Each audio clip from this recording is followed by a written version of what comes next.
షూటింగ్లో ఉండడం వల్ల రాలేకపోయాము. ఆ మహానుభావుడికి మా ప్రభుత్వ సారా దుకాణం తరఫున నివాళులు అర్పిస్తున్నాం. అలాంటి మహానటుడు మళ్ళా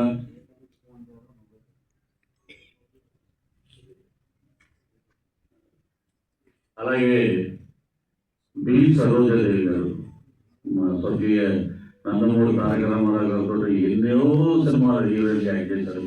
ఆమె కూడా కాలధర్మం చెందారు. ఈరోజు నిజంగా చలనచిత్ర పరిశ్రమ మహానటుల్ని కోల్పోయింది. ఆయన ఎప్పుడు కోట గారు మాట్లాడుతుంటారు, ఏమంటే పృథ్వీ గారు ఇండస్ట్రీకి కోటకి ఇండస్ట్రీ ఎక్కర్లే, ఇండస్ట్రీకి కోట కావాలని. అంటే అదే కాన్ఫిడెన్స్, ఆయన కాన్ఫిడెన్స్.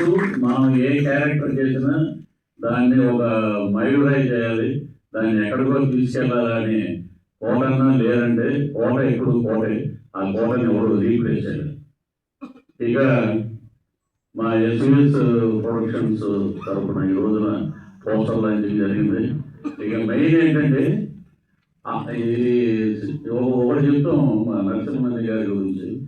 శ్రీకృష్ణదేవరాయల కాలంలో రాయలసీమలో రాళ్ళు రత్నాలు చేసి అమ్మేవారని, రత్నాలు అమ్మేవారని. అలాగా తెలుగు చలనచిత్ర పరిశ్రమ ఒక నేషనల్ అవార్డు వచ్చిన డైరెక్టర్ 1940 ఒక గ్రామం అనే సినిమాకి నేషనల్ అవార్డు వచ్చిందంటేగానే దాసరి నారాయణరావు గారి దగ్గర నుంచి రాఘవేంద్రరావు గారి దగ్గర నుంచి అందరూ ఎవరయ్యే కోడు అద్భుతమైన కళతోటి సినిమా తీశాడు అనగానే ఇమీడియట్ గా బయట స్టార్ట్ చేసాం. నేను మా ఫ్రెండ్ ఎక్కడ ఉన్నా నరసింహన్ గారిని పట్టుకుని ఒక వేట వండుకున్నాం.